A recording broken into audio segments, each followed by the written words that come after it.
চাঁদের পাহাড় প্রথম পর্ব। চাঁদের পাহাড় কোনো ইংরেজি উপন্যাসের অনুবাদ নয়, বা ওই শ্রেণীর কোনো বিদেশি গল্পের ছায়া অবলম্বনে লিখিত নয়। এই বইয়ের গল্প ও চরিত্র আমার কল্পনা প্রসূত।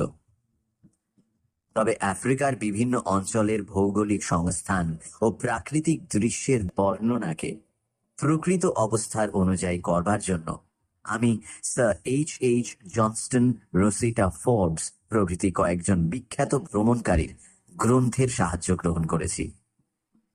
প্রসঙ্গক্রমে বলতে পারি যে এই গল্পে উল্লিখিত রিখটার্স ভেল্ড পর্বতমালা মধ্য আফ্রিকার অতি প্রসিদ্ধ পর্বতশ্রেণী, এবং ডিঙ্গোনেক, রোডেশিয়ান মনস্টার ও বুনিপের প্রবাদ জুলুল্যান্ডের বহু আরণ্য অঞ্চলের আজও প্রচলিত। সেন্ট ফ্রাঙ্কো সৌরস্তোত্রের অনুবাদটি স্বর্গীয় মোহিনী মোহন চট্টোপাধ্যায় কৃত। ইতি বিভূতিভূষণ বন্দ্যোপাধ্যায়। ব্যারাকপুর, যশোর, 1 আশ্বিন, সাল 1344।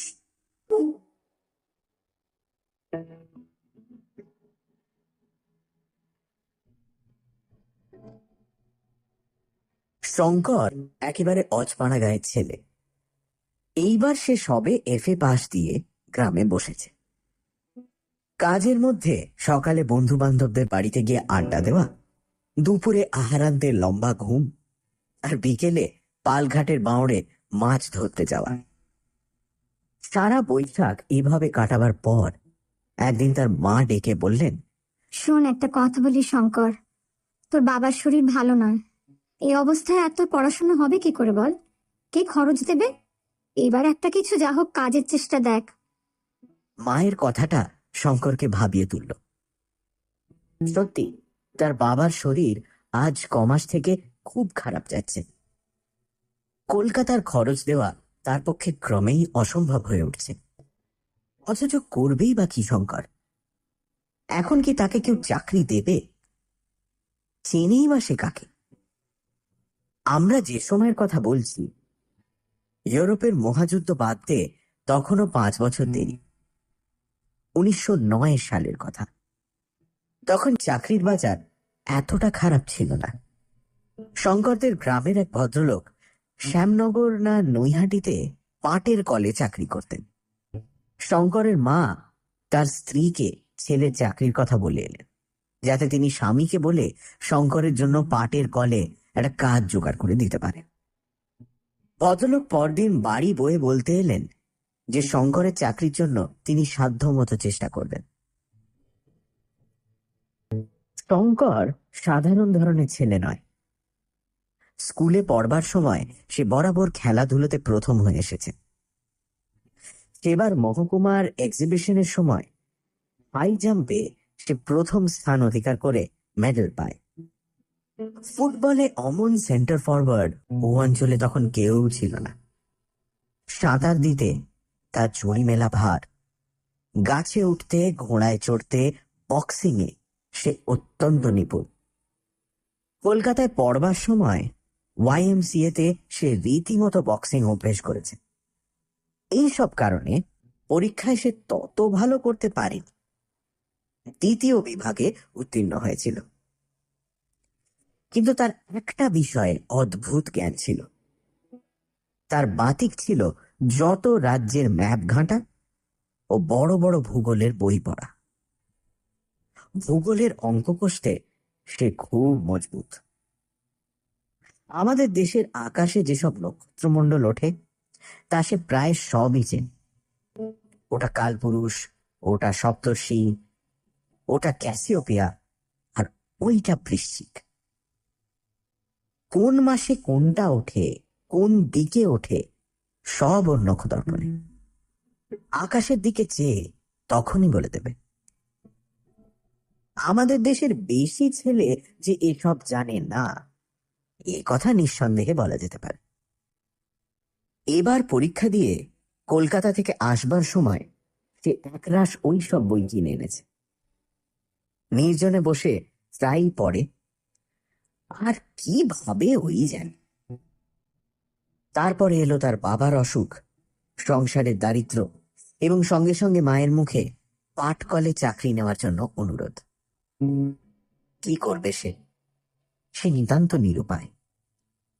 মা বাপের মলিন মুখ সে দেখতে পারবে না।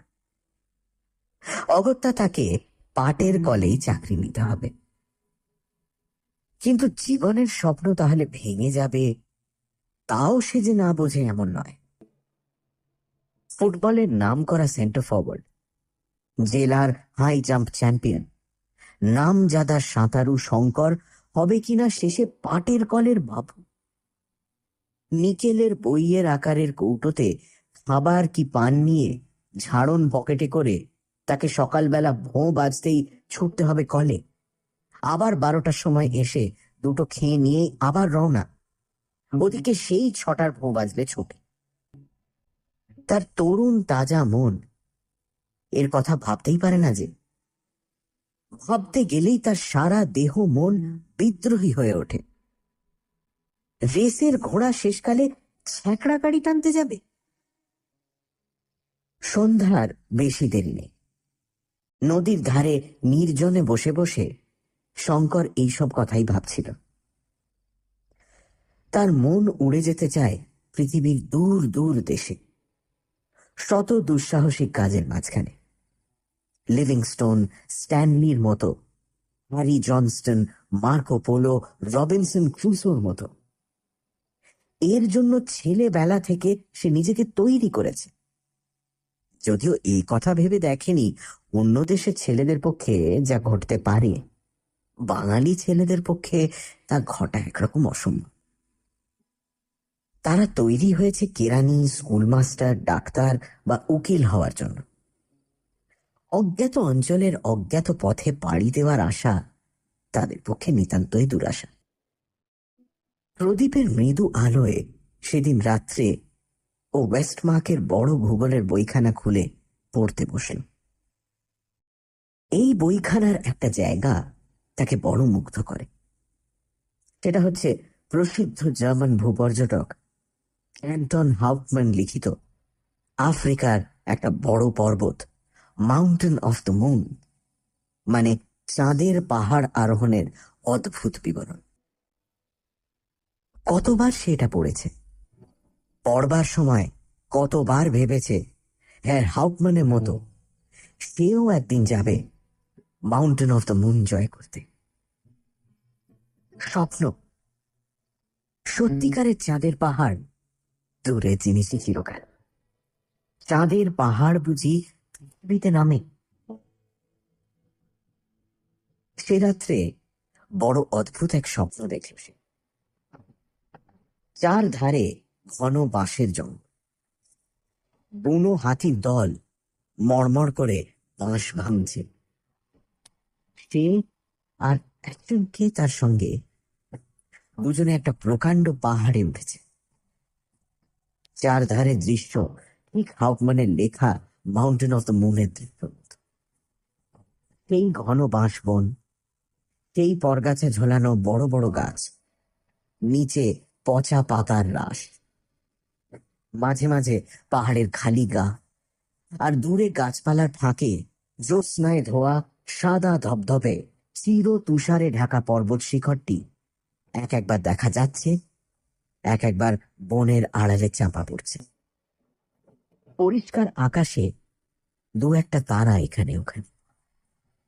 একবার সত্যি সে যেন বুনো হাতির গর্জন শুনতে পেল। সমস্ত বনটা কেঁপে ওঠে। এত বাস্তব বলে মনে হলো সেটা, যেন সেই ডাকেই তার ঘুম ভেঙে গেল। বিছানার উপর উঠে বসল। ভোর হয়ে গেছে। জানলার ফাঁক দিয়ে দিনের আলো ঘরের মধ্যে এসেছে। উফ, কি স্বপ্নটাই দেখেছে সে। ভোরের স্বপ্ন নাকি সত্যি হয় বলে তো অনেকে। অনেকদিন আগেকার একটা ভাঙা পুরনো মন্দির আছে তাদের গায়ে। 12 ভূঁইয়ার এক ভূঁইয়া জামাই মদন রায় নাকি প্রাচীন দিনে এই মন্দির তৈরি করেন। এখন মদন রায়ের বংশে কেউ নেই। মন্দির ভেঙে চুরে গেছে, অশ্বত্থ গাছ বট গাছ গজিয়েছে কান্দিছে। কিন্তু যেখানে ঠাকুরের বেদি, তার উপরে খিলেনটা এখনো ঠিক আছে। কোনো মূর্তি নেই, তবুও শনি মঙ্গলবারে পুজো হয়। মেয়েরা বেদিতে সিঁদুর চন্দন মাখিয়ে রেখে যায়। সবাই বলে ঠাকুর বড় জাগ্রত, যে যা মানত করে তাই হয়। শঙ্কর সেদিন স্নান করে উঠে মন্দিরের একটা বটের ঝুড়ির গায়ে একটা ঢিল ঝুলিয়ে কি প্রার্থনা জানিয়ে বিকেলে সে গিয়ে অনেকক্ষণ মন্দিরের সামনে দূর্বা ঘাসের বনে বসে রইল। জায়গাটা পাড়ার মধ্যে হলেও বনে ঘেরা, কাছেই একটা পোড়ো বাড়ি। এদের বাড়িতে একটা খুন হয়ে গিয়েছিল শঙ্করের শিশুকালে। সেই থেকে বাড়ির মালিক এই গ্রাম ছেড়ে অন্যত্র বাস করছেন। সবাই বলে জায়গাটায় ভূতের ভয়, একা বড় কেউ এদিকে আসে না। শঙ্করের কিন্তু এই নির্জন মন্দির প্রাঙ্গণের নিরালা বনে চুপ করে বসে থাকতে বড় ভালো লাগে। ওর মনে আজ ভোরের স্বপ্নটা দাগ কেটে বসে গেছে। এই বনের মধ্যে বসে শঙ্করের আবার সেই ছবিটা মনে পড়ল। সেই মরমর করে বাঁশ ঝাড় ভাঙছে বুনো হাতির দল। পাহাড়ের অধিকতকার নিবিড় বনে পাতা লতার ফাঁকে ফাঁকে অনেক উঁচুতে পর্বতের জ্যোৎস্না পাণ্ডুর তুষারাবৃত শিখর দেশটা যেন কোনো স্বপ্ন রাজ্যের সীমা নির্দেশ করছে। কত স্বপ্ন তো সে দেখেছে জীবনে, এত সুস্পষ্ট ছবি স্বপ্নে সে কখনো দেখেনি।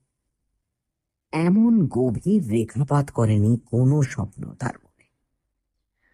সব মিথ্যে। তাকে যেতে হবে পাটের কলে চাকরি করতে, তাই তার ললাট লিপি, নয় কি? কিন্তু মানুষের জীবনে এমন সব অদ্ভুত ঘটনা ঘটে যা উপন্যাসে ঘটাতে গেলে পাঠকেরা বিশ্বাস করতে চাইবে না, এসেই উড়িয়ে দেবে। শঙ্করের জীবনেও এমন একটি ঘটনা সম্পূর্ণ অপ্রত্যাশিতভাবে ঘটে গেল। সকালবেলা সে একটু নদীর ধারে বেরিয়ে এসে সবে বাড়িতে পা দিয়েছে, এমন সময় ওপাড়ার রামেশ্বর মুখুজ্জের স্ত্রী এক টুকরো কাগজ নিয়ে এসে তার হাতে দিয়ে বললেন, বাবা শঙ্কর, আমার জামাইয়ের খোঁজ পাওয়া গেছে অনেকদিন পরে। ভদ্রেশ্বরে ওদের বাড়িতে চিঠি দিয়েছে, কাল পিন্টু সেখান থেকে এসেছে। এই ঠিকানা তারা লিখে দিয়েছে, পড়তে বাবা। শঙ্কর বলল, উফ, 2 বছর পর খোঁজ মিলল। বাড়ি থেকে পালিয়ে গিয়ে কি ভয়টাই দেখালেন। এর আগেও তো একবার পালিয়ে গেছিলেন না? তারপর সে কাগজটা খুলল। লেখা আছে, Prasad Das Bandyopadhyay, Uganda railway head office, construction department, Mombasa, পূর্ব আফ্রিকা। শঙ্করের হাত থেকে কাগজের টুকরোটা পড়ে গেল। পূর্ব আফ্রিকা?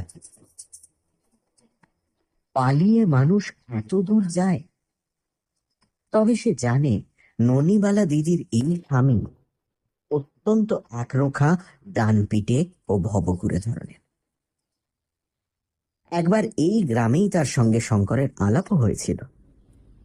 শঙ্কর তখন এন্ট্রান্স ক্লাসে সবে উঠেছে। লোকটা খুব উদার প্রকৃতির, লেখাপড়া ভালোই জানেন, তবে কোনো একটা চাকরিতে বেশি দিন টিকে থাকতে পারেন না। উড়ে বেড়ানো স্বভাব। আর পালিয়ে বর্মা না কোচিন কোথায় যেন গিয়েছিলেন। এবারও বড় দাদার সঙ্গে কি নিয়ে মনোমালিন্য হওয়ার দরুন বাড়ি থেকে পালিয়েছিলেন, এই খবর শঙ্কর আগেই শুনেছিল। সেই প্রসাদ বাবু পালিয়ে গিয়ে ঠেলে উঠেছেন একেবারে পূর্ব আফ্রিকায়। রামেশ্বর মুখুজ্জির স্ত্রী ভালো বুঝতে পারলেন না যে তার জামাই কত দূর গেছে। অতটা দূরত্বের ধারণা তার ছিল না। তিনি চলে গেলে শঙ্কর ঠিকানাটা নিজের নোট বইয়ে লিখে রাখে এবং সেই সপ্তাহের মধ্যেই প্রসাদবাবুকে একখানা চিঠি দিল। শঙ্করকে তার মনে আছে কি, তার শ্বশুরবাড়ির গাঁয়ের ছেলে সে। এবার FA পাস দিয়ে বাড়িতে বসে আছে। তিনি কি একটা চাকরি করে দিতে পারেন তাদের রেলের মধ্যে? যত দূর হয় সে যাবে। 1.5 মাস পরে, যখন শঙ্কর প্রায় হতাশ হয়ে পড়েছে চিঠির উত্তর প্রাপ্তি সম্বন্ধে, তখন একখানা খামের চিঠি এলো শঙ্করের নামে। তাতে লেখা আছে, মোম্বাসা, 2 নম্বর পোর্ট স্ট্রিট। প্রিয় শঙ্কর, তোমার চিঠি পেয়েছি। তোমাকে আমার খুব মনে আছে। কবজির জোরে তোমার কাছে সেবার হেরে গিয়েছিল, সে কথা ভুলিনি। তুমি আসবে এখানে? চলে এসো। তোমার মতো ছেলে যদি বাইরে না বেরোবে তবে আর কে বেরোবে? এখানে নতুন রেল তৈরি হচ্ছে, আরো লোক নেবে। যত তাড়াতাড়ি পারো চলে এসো। তোমার কাজ জুটিয়ে দেবার ভার আমি নিচ্ছি। তোমাদের প্রসাদ দাস বন্দ্যোপাধ্যায়। শঙ্করের বাবা চিঠি দেখে খুব খুশি। যৌবনে তিনিও ছিলেন ডানপিটে ধরনের লোক। ছেলে পাটের কলে চাকরি করতে যাবে, তার এতে মত ছিল না। শুধু সংসারের অভাব অনটনের দরুন শঙ্করের মায়ের মতেই সায় দিতে বাধ্য হয়েছিলেন। এর মাসখানেক পরে শঙ্করের নামে এক টেলিগ্রাম এলো ভদ্রেশ্বর থেকে। সেই জামাইটি দেশে এসেছেন সম্প্রতি।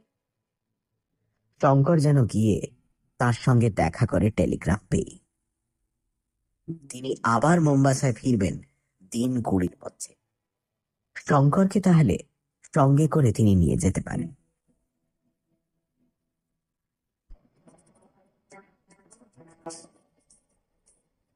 রেডিও মিস্ট্রি 98.3 FM এর নিবেদন বিভূতিভূষণ বন্দ্যোপাধ্যায়ের চাঁদের পাহাড়।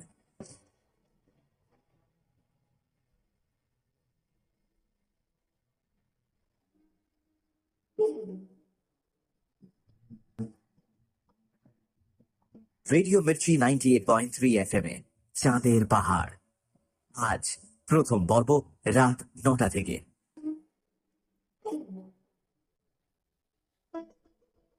বিভূতিভূষণ চাঁদের পাহাড় বইটি উৎসর্গ করেছিলেন খুকুকে। তারিখটা ছিল 1 আশ্বিন 1344। লিখেছিলেন, খুকুকে দিলাম। এই খুকু কে? ইনি ছিলেন হরিনাভি স্কুলের বিভূতিভূষণের এক সময়কার ছাত্রী অন্নপূর্ণা লাহিড়ী, পরবর্তীকালে অন্নপূর্ণা গোস্বামী। চাঁদের পাহাড় মূলত ছোটদের মাথায় রেখেই বিভূতিভূষণ লিখতে শুরু করেন মৌচাক পত্রিকায়, যার সম্পাদক ছিলেন সুধীর চন্দ্র সরকার। বলা যেতে পারে কিশোর সাহিত্যে বিভূতিভূষণের আত্মপ্রকাশ এই সুধীর চন্দ্র সরকারের উৎসাহে।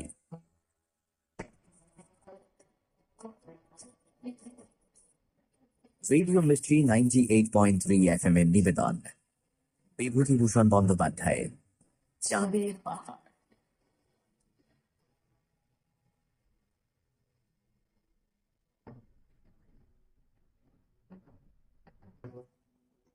অজপাড়া গাঁয়ের ছেলে শঙ্কর FA পাশ করে বাড়িতে বসে রয়েছে। জুট মিলে চাকরি করার কথা সে ভাবতেই পারে না। এই স্বপ্ন দেখে আফ্রিকার জঙ্গল পাহাড়ের। আকস্মিকভাবেই আফ্রিকায় একটা কাজের সুযোগ চলে এলো প্রসাদ দাস বন্দ্যোপাধ্যায়ের মাধ্যমে। 4 মাস পরের ঘটনা, মার্চ মাসের শেষ। মোম্বাসা থেকে যে রেলপথ গিয়েছে কিসুমু ভিক্টোরিয়া নায়ানজা হ্রদের ধারে, তারই একটা শাখা লাইন তখন তৈরি হচ্ছিল। জায়গাটা মোম্বাসা থেকে 350 মাইল পশ্চিমে। ইউগান্ডা রেলওয়ে নুডসবার্গ স্টেশন থেকে 72 মাইল দক্ষিণ পশ্চিম কোণে। এখানে শঙ্কর কনস্ট্রাকশন ক্যাম্পের কেরানি ও সরকারি স্টোর কিপার হয়ে এসেছে। থাকে ছোট একটা তাঁবুতে। তার আশেপাশে অনেক তাঁবু। এখানে এখনো বাড়ি ঘর তৈরি হয়নি বলে তাঁবুতেই সবাই থাকে। তাঁবুগুলো একটা খোলা জায়গায় চক্রাকারে সাজানো।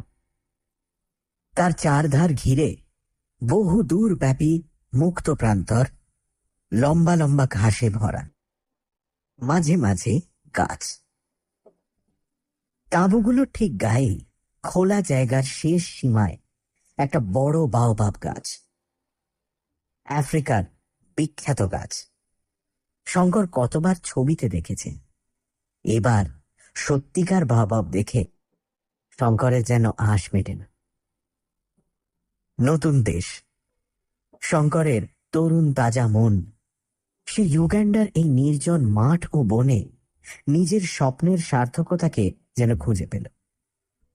কাজ শেষ হয়ে যেতেই সে তাঁবু থেকে রোজ বেরিয়ে পড়ত।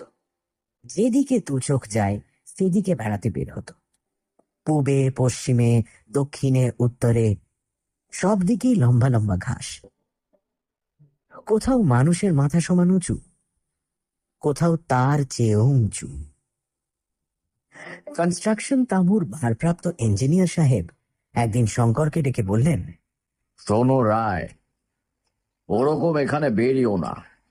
বিনা বন্দুকে এখানে এক পাও যেও না। আর প্রথম, এই ঘাসের জমিতে পথ হারাতে পারো। পথ হারিয়ে লোকে এসব জায়গায় মারাও গিয়েছে জলের অভাবে। দ্বিতীয়, ইউগান্ডা সিংহের দেশ। এখানে আমাদের সারা শব্দ আর হাতুড়ি ঠোকার আওয়াজে সিংহ হয়তো একটু দূরে চলে গিয়েছে, কিন্তু ওদের বিশ্বাস নেই। খুব সাবধান, এসব অঞ্চল মোটেই নিরাপদ নয়। একদিন দুপুরের পরে কাজকর্ম বেশ পুরো দমে চলছে। হঠাৎ তাঁবু থেকে কিছু দূরে লম্বা ঘাসের জমির মধ্যে মনুষ্য কণ্ঠের আর্তনাদ শোনা গেল। সবাই সেদিকে ছুটে গেল ব্যাপার কি দেখতে। শঙ্করও ছুটল। ঘাসের জমি পাতি পাতি করে খোঁজা হলো, কিছুই নেই সেখানে। কিসের চিৎকার তবে? ইঞ্জিনিয়ার সাহেব এলেন। কুলিদের নাম ডাক হলো। দেখা গেল একজন কুলি অনুপস্থিত। অনুসন্ধানে জানা গেল সে একটু আগে ঘাসের বনের দিকে কি কাজে গিয়েছিল। তাকে ফিরে আসতে কেউ দেখেনি। খোঁজাখুঁজি করতে করতে ঘাসের বনের বাইরে কটা বালির ওপরে সিংহের পায়ের দাগ পাওয়া। সাহেব বন্দুক নিয়ে লোকজন সঙ্গে করে পায়ের দাগ দেখে অনেক দূর গিয়ে একটা বড় পাথরের আড়ালে হতভাগ্য কুলির রক্তাক্ত দেহ বার করলেন। তাকে তাঁবুতে ধরাধরি করে নিয়ে আসা হলো, কিন্তু সিংহের কোনো চিহ্ন মিলল না। লোকজনের চিৎকারে সে শিকার ফেলে পালিয়েছে। সন্ধ্যের আগেই কুলিটা মারা গেল। তাঁবুর চারপাশে লম্বা ঘাস অনেক দূর পর্যন্ত কেটে সাফ করে দেওয়া হলো পরদিন। দিন কতক সিংহের কথা ছাড়া তাঁবুতে আর কোনো গল্পই নেই। তারপর মাসখানেক পরে ঘটনাটা পুরনো হয়ে গেল। সে কথা সকলের মনে চাপা পড়ে গেল। কাজকর্ম আবার বেশ চলল। এদিন দিনে খুব গরম। সন্ধ্যার একটু পরেই কিন্তু ঠান্ডা পড়ল। কুলিদের তাঁবুর সামনে অনেক কাঠ কুটো জ্বালিয়ে আগুন করা হয়েছে। সেখানে তাঁবুর সবাই গোল হয়ে বসে গল্প গুজব করছে। শঙ্করও সেখানে আছে। সে ওদের গল্প শুনছে এবং অগ্নিকুণ্ডের আলোতে কেনিয়া মর্নিং নিউজ পড়ছে। খবরের কাগজখানা 5 দিনের পুরনো, কিন্তু এই জনহীন প্রান্তরে তবু এখানাতে বাইরের দুনিয়ার যা কিছু একটা খবর পাওয়া যায়। তিরুমাল আপ্পা বলে একজন মাদ্রাজি কেরানির সঙ্গে শঙ্করের খুব বন্ধুত্ব হয়েছিল। তিরুমাল তরুণ যুবক, বেশ ইংরেজি জানে, মনেও খুব উৎসাহ। সে বাড়ি থেকে পালিয়ে এসেছে অ্যাডভেঞ্চারের নেশায়। শঙ্করের পাশে বসে সে আজ সন্ধ্যা থেকে ক্রমাগত দেশের কথা, তার বাপ মায়ের কথা, তার ছোট বোনের কথা বলছে। ছোট বোনকে সে বড় ভালোবাসে। বাড়ি ছেড়ে এসে তার কথাই তিরুমালের বড় মনে হয়। একবার সে দেশের দিকে যাবে সেপ্টেম্বর মাসের শেষে। মাস দুই ছুটি মঞ্জুর করবে না সাহেব? ক্রমে রাত বেশি হলো। মাঝে মাঝে আগুন নিভে যাচ্ছে, আবার কুলিরা তাতে কাঠকুটো ফেলে দিচ্ছে। আরো অনেকে উঠে শুতে গেল। কৃষ্ণপক্ষের ভাঙা চাঁদ ধীরে ধীরে দূর দিগন্তে দেখা গেল। সমগ্র প্রান্তর জুড়ে আলো আধারের লুকোচুরি আর বুনো গাছের দীর্ঘ দীর্ঘ ছায়া। শঙ্করের ভারী অদ্ভুত মনে হচ্ছিল বহু দূর বিদেশের এই স্তব্ধ রাত্রির সৌন্দর্য। কুলিদের ঘরের একটা খুঁটিতে হেলান দিয়ে এক দৃষ্টে সে সম্মুখের বিশাল জনহীন তৃণভূমির আলো আধার মাখা রূপের দিকে চেয়ে চেয়ে কত কি ভাবছিল। ওই বাওবাব গাছটার ওদিকে অজানা দেশের সীমা কেপ টাউন পর্যন্ত বিস্তৃত। মধ্যে পড়বে কত পর্বত, অরণ্য, প্রাগৈতিহাসিক যুগের নগর জিম্বাবুয়ে, বিশাল ও বিভীষিকাময় কালাহারি মরুভূমি, হীরকের দেশ, সোনার খনির দেশ। একজন বড় স্বর্ণান্বেষী পর্যটক যেতে যেতে হোঁচট খেয়ে পড়ে গেলেন। যে পাথরটাতে লেগে হোঁচট খেলেন সেটা হাতে তুলে ভালো করে পরীক্ষা করে দেখলেন তার সঙ্গে সোনা মেশানো রয়েছে। সে জায়গায় বড় একটা সোনার খনি বেরিয়ে পড়ল। এই ধরনের কত গল্প সে পড়েছে দেশে থাকতে। এই সেই আফ্রিকা, সেই রহস্যময় মহাদেশ, সোনার দেশ, হীরের দেশ। কত অজানা জাতি, অজানা দৃশ্যাবলী, অজানা জীবজন্তু এর সীমাহীন ট্রপিক্যাল অরণ্যে আত্মগোপন করে আছে। কে তার হিসেব রেখেছে? কত কি ভাবতে ভাবতে শঙ্কর কখন ঘুমিয়ে পড়েছে। হঠাৎ কিসের শব্দে তার ঘুম ভাঙল। সে ধর্মর করে জেগে উঠে বসল। চাঁদ আকাশে অনেকটা উঠেছে। ধবধবে সাদা জ্যোৎস্না দিনের মতো পরিষ্কার। অগ্নিকুণ্ডের আগুন নিভে গেছে। কুলিরা সব কুণ্ডুলি পাকিয়ে আগুনের ওপর শুয়ে আছে। কোনো দিকে কোনো শব্দ নেই। হঠাৎ শঙ্করের দৃষ্টি পড়ল তার পাশে। এখানে তো তিরুমালাপ্পা বসে তার সঙ্গে গল্প করছিল। সে কোথায়? তাহলে হয়তো সে তার তাঁবুর মধ্যে ঘুমোতে গিয়ে থাকবে।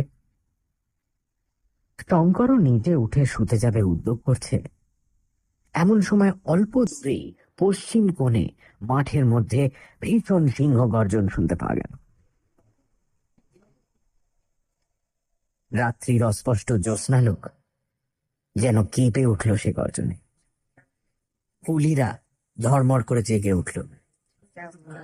ইঞ্জিনিয়ার সাহেব বন্দুক নিয়ে তাঁবুর বাইরে এলেন। শঙ্কর জীবনে এই প্রথম শুনল সিংহের গর্জন।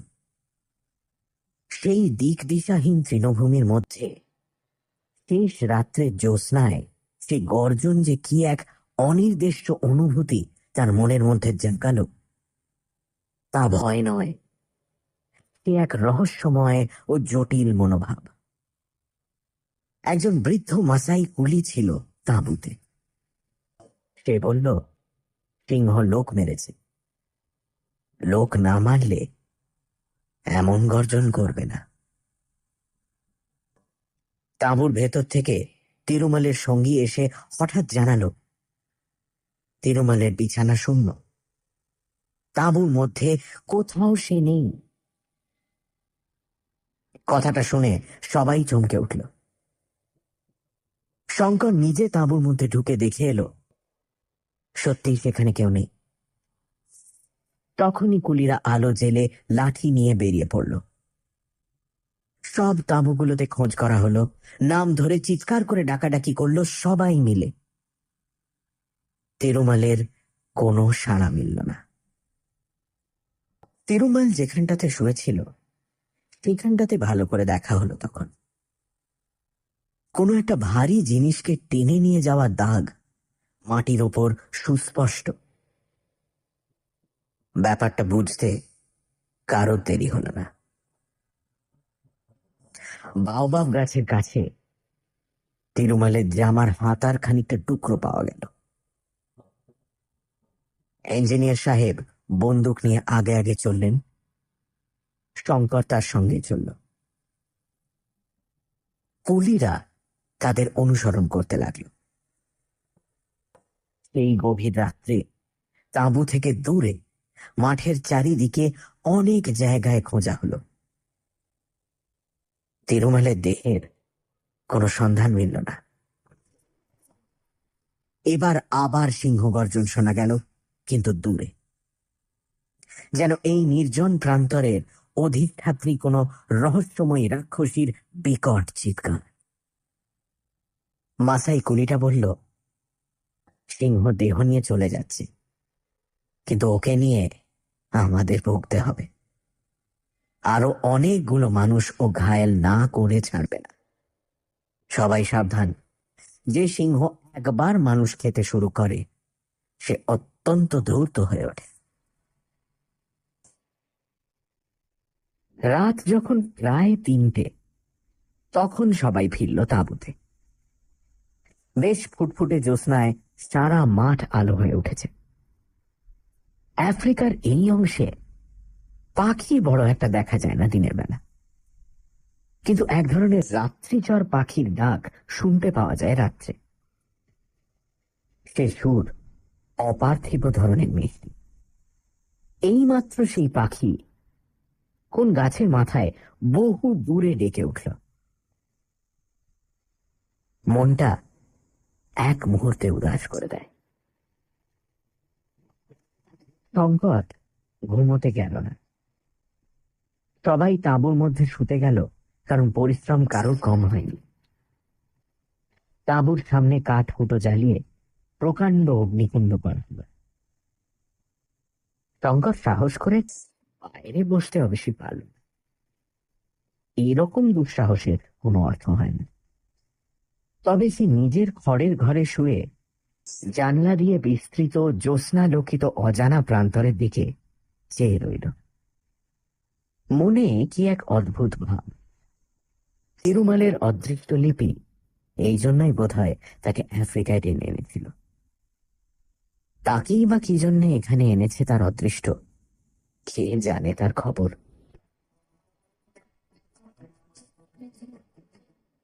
রেডিও মিস্ট্রি 98.3 FM এর নিবেদন, বিভূতিভূষণ বন্দ্যোপাধ্যায়, চাঁদের পাহাড়।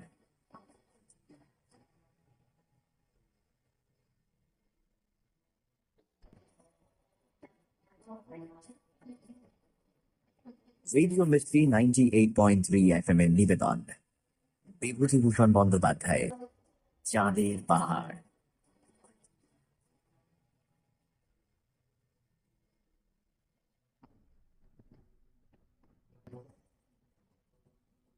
আফ্রিকায় মোম্বাসা থেকে 350 মাইল পশ্চিমে ইউগান্ডার রেলওয়ে কনস্ট্রাকশন সাইটে চাকরি নিয়ে এসেছে শঙ্কর।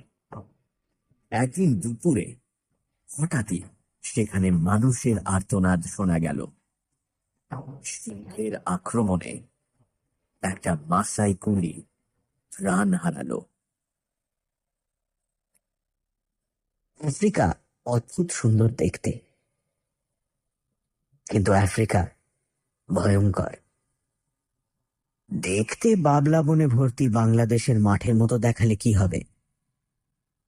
আফ্রিকা অজানা মৃত্যু সংকুল, যেখানে সেখানে অতর্কিত নিষ্ঠুর মৃত্যুর ফাঁদ পাতা। পর মুহূর্তে কি ঘটবে এই মুহূর্তে তা কেউ বলতে পারে না।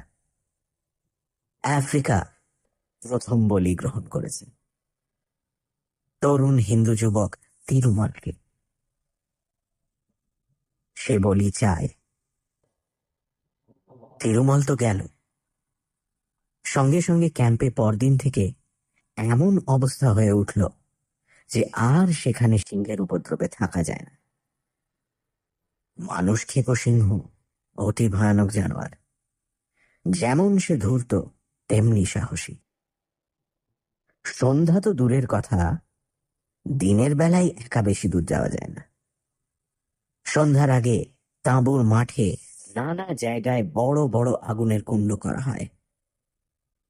কুলিরা আগুনের কাছে ঘেঁষে বসে গল্প করে, রান্না করে, সেখানে বসেই খাওয়া দাওয়া করে। ইঞ্জিনিয়ার সাহেব বন্দুক হাতে রাত্রে ৩-৪ বার তাঁবুর চারিদিকে ঘুরে পাহারা দেন, ফাঁকা আওয়াজ করে। এত সতর্কতার মধ্যেও একটি কলিকে সিংহ নিয়ে পালালো তিরুমলকে মারবার ঠিক 2 দিন পরে সন্ধেবেলায়। তারপরের দিন একটা সোমালি কলি দুপুরে তাঁবু থেকে ৩০০ গজের মধ্যে পাথরের ঢিবিতে পাথর ভাঙতে গেল। সন্ধ্যায় সে আর ফিরে এলো না। সেই রাত্রি রাত 10টার পর শঙ্কর ইঞ্জিনিয়ার সাহেবের তাঁবু থেকে ফিরছে। লোকজন কেউ বড় একটা বাইরে নেই। সকাল সকাল যে যার ঘরে শুয়ে পড়েছে। কেবল এখানে ওখানে 2-একটা প্রায় নিভে যাওয়া অগ্নিকুণ্ড। দূরে শেয়াল ডাকছে। শেয়ালের ডাক শুনলেই শঙ্করের মনে হয় সেই বাংলাদেশের পাড়াগাঁয়ে আছে। চোখ বুজে সে নিজের গ্রামটা ভাববার চেষ্টা করে। তাদের ঘরের কোণের সেই বিলেতি আমড়া গাছটা ভাববার চেষ্টা করে। আজও সে একবার থমকে দাঁড়িয়ে তাড়াতাড়ি চোখ বুঝল। কি চমৎকার লাগে! কোথায় সে? সেই তাদের গাঁয়ের বাড়িতে জানলার কাছে তক্তপোষে শুয়ে। বিলিতি আমড়া গাছটার ডালপালা চোখ খুললেই চোখে পড়বে। ঠিক দেখবে সে চোখ খুলে। শঙ্কর ধীরে ধীরে চোখ খুলল। অন্ধকার প্রান্তর। দূরে সেই বড় বাওবাব গাছটা অস্পষ্ট অন্ধকারে দৈত্যের মতো দাঁড়িয়ে আছে। হঠাৎ তার মনে হলো সামনের একটা ছাতার মতো গোল খড়ের নিচু চালের ওপর কি যেন একটা নড়ছে। পরক্ষণেই সে ভয়ে ও বিস্ময়ে কাঠ হয়ে গেল।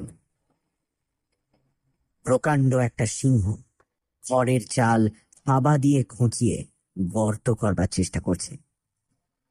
ও মাঝে মাঝে নাকটা চালের গর্তের কাছে নিয়ে গিয়ে কিসের যেন ঘ্রাণ নিচ্ছে।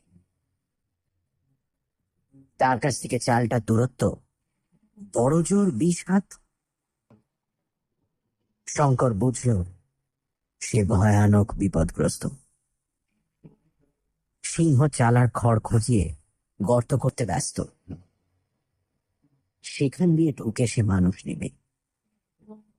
শঙ্করকে সে এখনো দেখতে পায়নি। তাঁবুর বাইরে কোথাও লোক নেই। সিংহের ভয়ে বেশি রাত্রে কেউ বাইরে থাকে না। সে নিজে সম্পূর্ণ নিরস্ত্র, একটা লাঠি পর্যন্ত নেই হাতে। শঙ্কর নিঃশব্দে পিছু হটতে লাগলো ইঞ্জিনিয়ারের তাঁবুর দিকে, সিংহের দিকে চোখ রেখে। 1 মিনিট, 2 মিনিট। নিজের স্নায়ুগুলোর ওপর যে তার এত কর্তৃত্ব ছিল তা এর আগে শঙ্কর জানত। একটা ভীতিসূচক শব্দ তার মুখ দিয়ে বেরোল না, বা সে হঠাৎ পিছু ফিরে দৌড় দেবার চেষ্টাও করল না। ইঞ্জিনিয়ারের তাঁবুর পর্দা উঠিয়ে সে ঢুকে দেখল সাহেব টেবিলে বসে তখনও কাজ করছে। সাহেব ওর রকম সকম দেখে বিস্মিত হয়ে কিছু জিজ্ঞেস করার আগেই ও বলল, সাহেব, সিংহ। সাহেব লাফিয়ে উঠল। কই, কোথায়? বন্দুকের র্যাকে একটা .375 মানলেখা রাইফেল ছিল। সাহেব সেটা নামিয়ে নিল। শঙ্করকে আর একটা রাইফেল দিল। দুজনে তাঁবুর পর্দা তুলে আস্তে আস্তে বাইরে এলো। একটু দূরেই পুলির লাইনের সেই গোল চালা, কিন্তু চালার উপর কোথায় সিংহ? শঙ্কর আঙুল দিয়ে দেখিয়ে বলল, এই মাত্র দেখে গেলাম স্যার, ওই চালার ওপর সিংহ থাবা দিয়ে খড় খোঁচাচ্ছে। সাহেব বলল, পালিয়েছে, জাগাও সবাইকে। একটু পরে তাঁবুতে মহা শোরগোল পড়ে গেল। লাঠি, সরকি, গাঁতি, মুগুর নিয়ে কুলির দল হল্লা করে বেরিয়ে পড়ল। খোঁজ খোঁজ চারিদিকে। খড়ের চাল সত্যিই ফুটো দেখা গেল। সিংহের পায়ের দাগও পাওয়া গেল, কিন্তু সিংহ উধাও হয়েছে।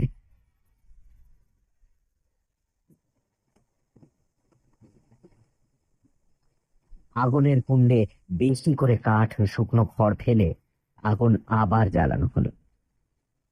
সে রাত্রে অনেকেরই ভালো ঘুম হল না, কিন্তু তাঁবুর বাইরেও বড় একটা কেউ রইল না। শেষ রাত্রের দিকে শঙ্কর নিজের তাঁবুতে শুয়ে একটু ঘুমিয়ে পড়েছিল। একটা মহা শোরগোলের শব্দে তার ঘুম ভেঙে গেল। মাথায় কুলিরা সিম্বা সিম্বা বলে চিৎকার করছে। দুবার বন্দুকের আওয়াজ হলো। শঙ্কর তাঁবুর বাইরে এসে ব্যাপার জিজ্ঞেস করে জানলো, সিংহ এসে আস্তাবলের একটা ভারবাহী খচ্চরকে জখম করে দিয়েছে এই মাত্র। সবাই শেষ রাত্রে একটু ঝিমিয়ে পড়েছে, আর সেই সময় এই গান। পরদিন সন্ধ্যার ঝুঁকে একটা ছোকরা কুলিকে তাঁবু থেকে 100 হাতের মধ্যে সিংহ নিয়ে গেল। দিন চারেক পরে আর একটা কুলিকে নিল বাওবাব গাছটার তলা থেকে। কুলিরা আর কেউ কাজ করতে চায় না। লম্বা লাইনে গাঁথিওয়ালা কুলিদের অনেক সময় খুব ছোট দলে ভাগ হয়ে কাজ করতে হয়। তারা তাঁবু ছেড়ে দিনের বেলাতেও বেশি দূর যেতে চায় না। তাঁবুর মধ্যে থাকাও রাত্রে নিরাপদ নয়। সকলেরই মনে ভয়। প্রত্যেকেই ভাবে এবার তার পালা। কাকে কখন নেবে কিছুই বলা যায় না। এই অবস্থায় কাজ হয় না। কেবল মাসাই কুলিরা অবিচলিত রইল। তারা জমকেও ভয় করে না। তাঁবু থেকে 2 মাইল দূরে গাঁতির কাজ তারাই করে। সাহেব বন্দুক নিয়ে দিনের মধ্যে 4-5 বার তাদের দেখাশোনা করে আসে। কত নতুন ব্যবস্থা করা হলো, কিছুতেই সিংহের উপদ্রব কমল না। কত চেষ্টা করেও সিংহ শিকার করা গেল না। অনেকে বলল, সিংহ একটা নয়, অনেকগুলো, কটা মেরে ফেলা যাবে? সাহেব বলল, মানুষ খেকো সিংহ বেশি থাকে না, এ একটা সিংহেরই কাজ। একদিন সাহেব শঙ্করকে ডেকে বলল, শঙ্কর, বন্দুকটা নিয়ে গাঁতিদার কুলিদের একবার দেখে এসো। শঙ্কর বলল, সাহেব, তোমার মানলিখাটটা দাও। সাহেব রাজি হল। শঙ্কর বন্দুক নিয়ে একটা খচ্চরে চড়ে রওনা হলো। তাঁবু থেকে মাইল খানেক দূরে এক জায়গায় একটা ছোট জলা।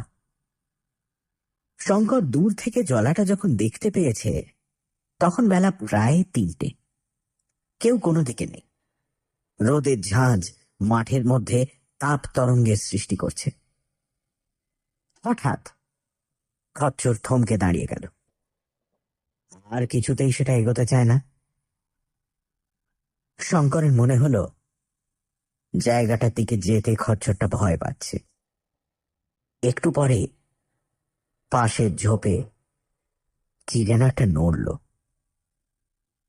কিন্তু সেদিকে চেয়ে সে কিছুই দেখতে পেল না। সে খচ্চর থেকে নামলো, তবুও খচ্চর নড়তে চায় না। হঠাৎ শঙ্করের শরীরের মধ্যে যেন বিদ্যুৎ ফেলে গেল। ঝোপের মধ্যে সিংহ তার জন্য ওত পেতে বসে নেই তো? অনেক সময় এরকম হয়, সে জানি। সিংহ পথের পাশে ঝোপঝাড়ের মধ্যে লুকিয়ে অনেক দূর পর্যন্ত নিঃশব্দে তার শিকারকে অনুসরণ করে।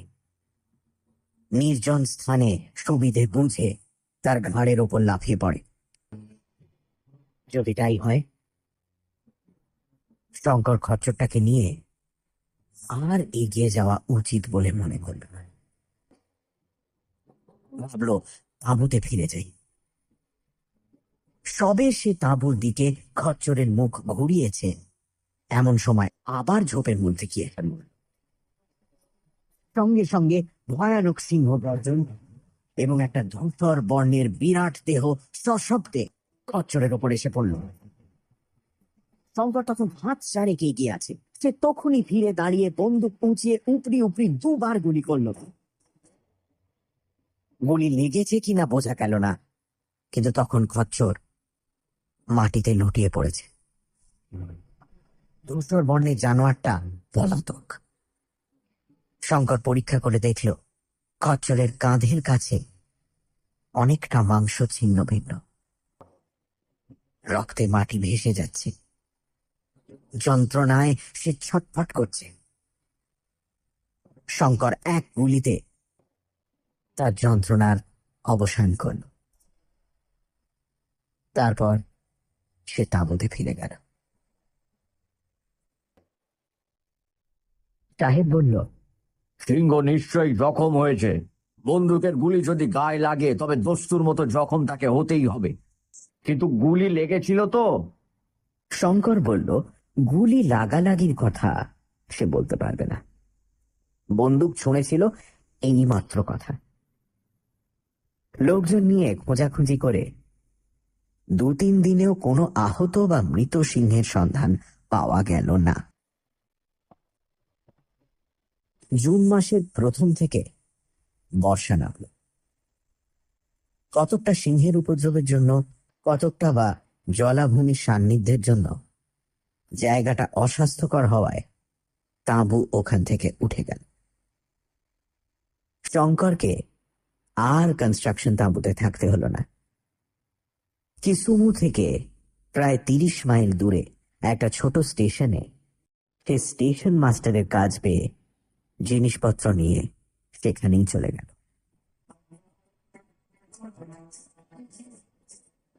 রেডিও মিস্ট্রি 98.3 FM এর নিবেদন বিভূতিভূষণ বন্দ্যোপাধ্যায়ের চাঁদের পাহাড়।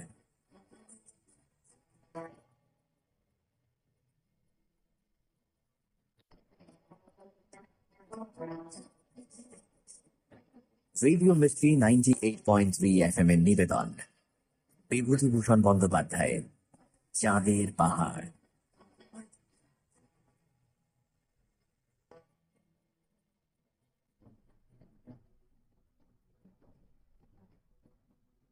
আফ্রিকা যতটা সুন্দর ততটাই ভয়ঙ্কর। শুধু মাসাই কুলি নয়, সিংহের হাতে প্রাণ হারালো তিরুমাল আপ্পা। সিংহের উপদ্রব বেড়েই চলল।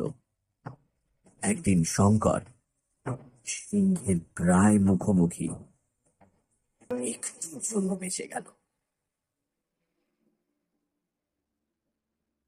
নতুন পথ পেয়ে উৎফুল্ল মনে শঙ্কর যখন স্টেশনটাতে এসে নামল, তখন বেলা 3টে হবে। স্টেশন ঘরটা খুব ছোট, মাটির প্ল্যাটফর্ম। প্ল্যাটফর্ম আর স্টেশন ঘরের আশপাশ কাঁটা তারের বেড়া দিয়ে ঘেরা। স্টেশন ঘরের পেছনে তার থাকবার কোয়ার্টার, পায়রার খোপের মতো ছোট। যে ট্রেনখানা তাকে বহন করে এনেছিল সেখানা কিসুমুর দিকে চলে গেল। শঙ্কর যেন অকুল সমুদ্রে পড়ল। এত নির্জন স্থান সে জীবনে কখনো কল্পনা করেনি। এই স্টেশনে সেই একমাত্র কর্মচারী, একটা কুলি পর্যন্ত নেই। সেই কুলি, সেই পয়েন্টসম্যান, সেই সব। এই রকম ব্যবস্থার কারণ হচ্ছে এই যে এসব স্টেশন এখনো মোটেই আয়কর নয়। এর অস্তিত্ব এখনো পরীক্ষা সাপেক্ষ। এদের পেছনে রেল কোম্পানি বেশি খরচ করতে রাজি নয়। একখানি ট্রেন সকালে, একখানি এই গেল, আর সারাদিন রাত ট্রেন নেই।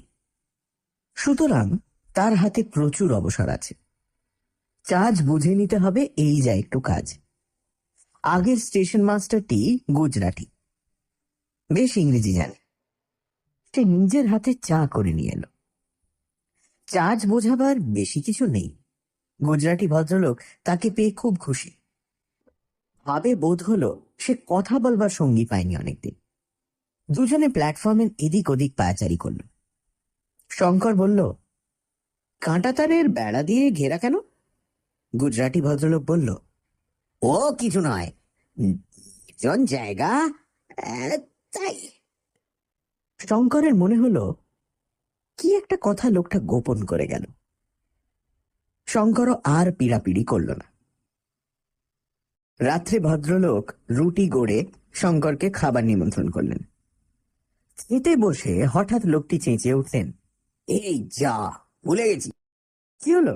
আবার জল নেই মোটে, ট্রেন থেকে নিতে একদম ভুলে গেছি। সে কি, এখানে খাবার জল কোথাও পাওয়া যায় না? কোথাও না। একটা কুয়ো আছে, তার জল বেজায় তেঁতো আর কষা।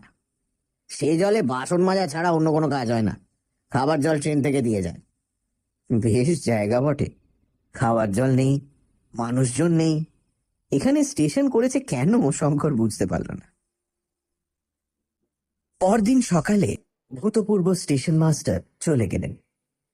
শঙ্কর পড়ল একা। নিজের কাজ করে, রাঁধে খায়, ট্রেনের সময় প্ল্যাটফর্মে গিয়ে দাঁড়ায়, দুপুরে বই পড়ে কি বড় টেবিলটাতে শুয়ে ঘুমোয়। বিকেলের দিকে ছায়া পড়লে প্ল্যাটফর্মে পায়াচারি করে। স্টেশনের চারধার ঘিরে ধু ধু সীমাহীন প্রান্তর, দীর্ঘ ঘাসের বন, মাঝে ইউকা বাবলা গাছ, দূরে পাহাড়ের সারি সারা চক্রবাল জুড়ে। ভারী সুন্দর দৃশ্য। গুজরাটি লোকটি ওকে বারণ করে গিয়েছিল, একা যেন এইসব মাঠে সে না বেড়াতে যায়।